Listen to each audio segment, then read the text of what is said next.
Hello everyone, so today I will be discussing about class 11 chapter 2 which is biological classification। तो उसमें सबसे पहले तो उसकी इंट्रोडक्शन है वो आप NCERT से देख लेना। उसके जो इम्पॉर्टेंट हैं जो क्लासिफिकेशन है उसके बारे में मैं डिस्कस करूँगी, जो किंगडम्स हैं इसकी।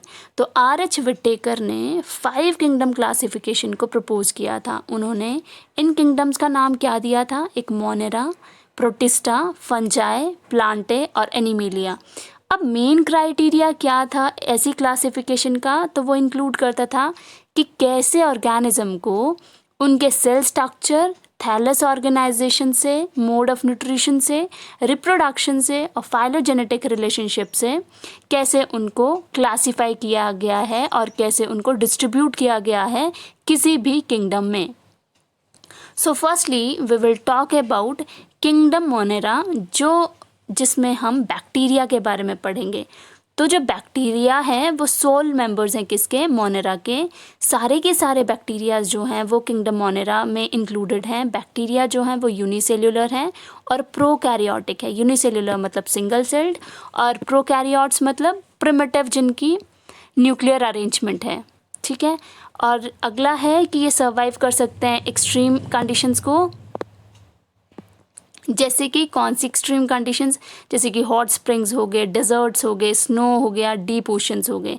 ये पैरासाइट्स होते हैं जो कि क्या है कि ये और ऑर्गेनिजम्स के ऊपर रहते हैं। दे लिव इन और ऑन अदर ऑर्गेनिजम्स, ठीक है। स्ट्रक्चर की अगर हम बात करें तो ये 4 कैटेगरीज में डिवाइडेड हैं। एक है स्फेरिकल कोकस, एक है रोड शेप्ड बेसिलस, एक है कोमा शेप्ड विब्रियम और एक है स्पाइरुलम, ठीक है। स्फेरिकल कोकस में देखो गोल गोल होंगे, रोड शेप में रोड की तरह होंगे ऐसे करके, स्पून की तरह होगा ये बेसिकली। कोमा शेप में कोमा की तरह इनका स्ट्रक्चर आएगा और स्पाइरल की तरह ऐसे स्पाइरल की तरह आएंगे इनका structure. Fine. The next one is, अब इसके टाइप्स के बारे में पढ़ते हैं कि जो बैक्टीरियाज हैं वो ऑटोट्रॉफ्स भी हो सकते हैं और हेटेरोट्रॉफ्स भी हो सकते हैं। तो जो ऑटोट्रॉफ्स हैं वो बेहद कम हैं, वेयर एज जो हेटेरोट्रॉफ्स हैं वो वास्ट हैं। मेजॉरिटी ऑफ द केसेस जो हैं वो हेटेरोट्रॉफ्स ही हैं। अगर हम ऑटोट्रॉफ्स के बारे में बात करें तो ये है फोटोसिंथेटिक या तो कीमोसिंथेटिक। फोटोसिंथेटिक में क्या होगा? जब फोटोसिंथेसिस में क्या होता है, जब ऑक्सीजन जो है वो एज अ बाय प्रोडक्ट बाहर निकलता है। तो इसलिए ये जो फोटोसिंथेटिक हैं ऑटोट्रॉफ्स वो क्या करेंगे? वो एटमॉस्फेयर को एनरिच करेंगे, किससे? ऑक्सीजन से, ठीक है।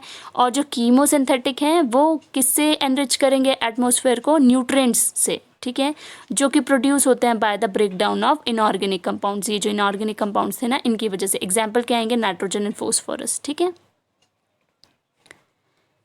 अब आता है ये हेटेरोट्रॉफ्स क्या हैं? ये वास्ट होते हैं। मेजॉरिटी अगर हम बात करें तो मेजॉरिटी जो है वो बैक्टीरियाज जो हैं वो हेटेरोट्रॉफ्स ही हैं।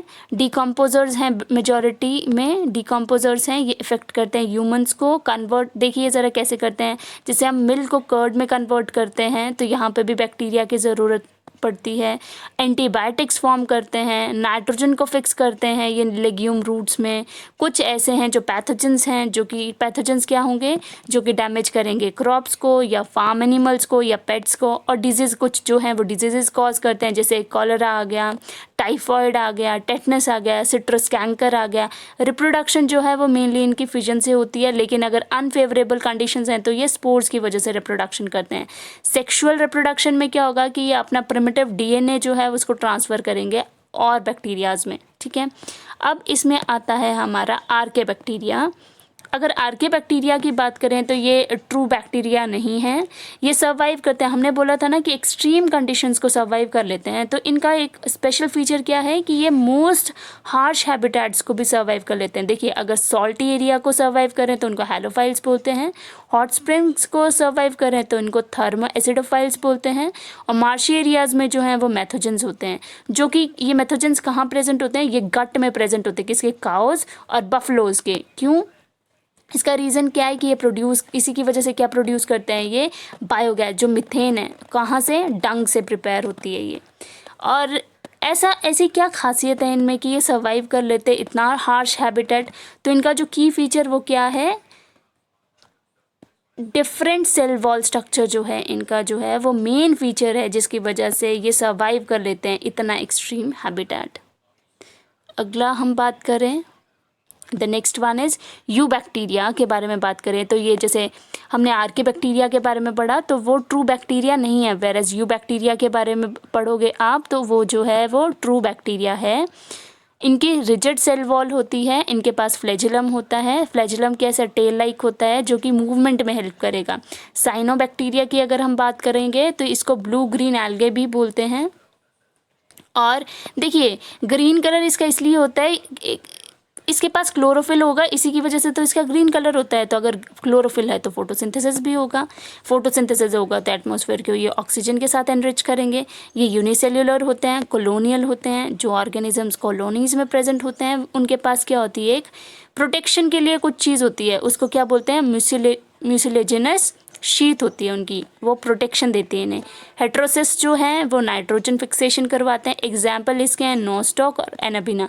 क्वेश्चन जो हैं वो बेसिकली एग्जाम्पल्स के ऊपर आते हैं। तो जो देखिए, रुको एक सेकेंड, अगर आप देखोगे, देखो साइनोबैक्टीरिया AN है ना यहाँ पे AN वर्ड, तो AN से याद रखना एनाबिना और N से नोस्टॉक, ये थोड़ा छोटा सा ट्रिक है, इसे याद रखना, फाइन। अब नेक्स्ट है माइकोप्लाज्मा। तो माइकोप्लाज्मा जो है वो सेल वॉल लैक करते हैं, स्मॉलेस्ट लिविंग सेल है अर्थ में, और इनका की फीचर क्या है, ये सर्वाइव कर लेते हैं विदाउट ऑक्सीजन, ठीक है। और ये पैथोजेंस हैं किसके लिए, एनिमल्स के लिए भी और प्लांट्स के लिए भी। तो हमने क्या पढ़ा अभी तक, जस्ट वेट, हाँ तो हमने अभी तक क्या पढ़ा इसके बारे में। सबसे पहले तो हमने किंगडम मोनेरा के बारे में पढ़ा कि जो बैक्टीरिया हैं वो सोल मेंबर्स होते हैं, यूनिसेल्युलर होते हैं, प्रोकैरियोट्स होते हैं, एक्सट्रीम हैबिटेट में रहने वाले होते हैं, पैरासाइट्स होते हैं। स्ट्रक्चर के बारे में पढ़ा, 4 कैटेगरीज में डिवाइड हैं, स्फेरिकल कोकस है, रोड शेप्ड बेसिलस है, कोमा शेप्ड है, स्पाइरल स्पाइरुलम है। फिर हमने ऑटोट्रॉफ्स और हेट्रोट्रॉफ्स के बारे में पढ़ा। ऑटोट्रॉफ्स बेहद कम है, हेट्रोट्रॉफ्स ज़्यादा हैं। ऑटोट्रॉफ्स में हमने फोटोसिंथेटिक और कीमोसिंथेटिक के बारे में पढ़ा। फोटोसिंथेटिक मतलब कि फोटोसिंथेसिस की वजह से फूड प्रिपेयर होगा, कीमोसिंथेटिक में ऑक्सीडाइज करेंगे इनऑर्गेनिक कंपाउंड को, फोटोसिंथेटिक में एनरिच करेंगे एटमॉस्फेयर को ऑक्सीजन से, और कीमोसिंथेटिक में क्या होगा, एनरिच करेंगे एटमॉस्फेयर को न्यूट्रिएंट से। हेट्रोट्रॉफ्स की बात करें तो ये इफेक्ट करते हैं ह्यूमंस को, कन्वर्ट जैसे हम कन्वर्ट करते हैं मिल्क को कर्ड में, एंटीबायोटिक्स में यूज़ करे जाते हैं, नाइट्रोजन फिक्सेशन में यूज़ करे जाते हैं, पैथोजेंस भी सर्व करते हैं, ये डिजीजेस भी कॉज करते हैं, रिप्रोडक्शन इनका फिजन होता है मेनली, और अनफेवरेबल कंडीशन में स्पोर्स की वजह से रिप्रोडक्शन होता है। सेक्सुअल रिप्रोडक्शन में ये अपना प्रिमिटिव DNA जो है वो अदर बैक्टीरिया को ट्रांसफ़र करते हैं। आर्के बैक्टीरिया के बारे में पढ़ा जो कि ट्रू बैक्टीरिया नहीं है, सर्वाइव करते हैं वो हार्श हैबिटेट को, हेलोफाइल्स बोलते हैं सॉल्टी एरियाज़ में रहने वालों को, हॉट स्प्रिंग्स वालों को थर्मा एसिडोफाइल्स बोलते हैं, मार्शी एरियाज़ वालों को मैथोजेंस बोलते हैं। और इनके पास ऐसा क्या की फीचर होता है जिसकी वजह से ये इतना हार्श हैबिटेट सर्वाइव कर लेते हैं, क्योंकि इनके डिफरेंट सेल वॉल स्ट्रक्चर होती है। यू बैक्टीरिया के बारे में पढ़ा जो कि ट्रू बैक्टीरिया है, रिजिड सेल वॉल होती है, फ्लैजिलम होता है, इनका टेल लाइक स्ट्रक्चर है जो कि हेल्प करता है मूवमेंट में। साइनोबैक्टीरिया के बारे में पढ़ा जिसको BGA बोलते हैं, ब्लू ग्रीन एल्गे, इनके पास क्लोरोफिल होता है क्योंकि इनका कलर ग्रीन की वजह से इनके पास क्लोरोफिल होगा, एनरिच करते हैं ये ऑक्सीजन से एटमॉस्फेयर को। यूनिसेल्युलर होते हैं, कॉलोनियल होते हैं, ऑर्गेनिजम्स जो है वो कॉलोनीज़ में प्रेजेंट होते हैं, और इनके पास अगर ऑर्गेनिजम्स कॉलोनीज़ में प्रेजेंट होते हैं तो वो अपनी प्रोटेक्शन के लिए म्यूसिलेजिनस शीट होती है इनके पास, उनकी प्रोटेक्शन के लिए हेट्रोसिस जो है नाइट्रोजन फिक्सेशन करवाते हैं, एग्जाम्पल इसके नोस्टॉक और एनाबिना है। माइकोप्लाज्मा जो सेल वॉल लैक करता है और सर्वाइव कर लेता है विदाउट ऑक्सीजन, भी स्मॉलेस्ट लिविंग सेल है अर्थ में, और पैथोजेंस हैं ये एनिमल और प्लांट्स के लिए। With this I and this topic here itself. Thank you.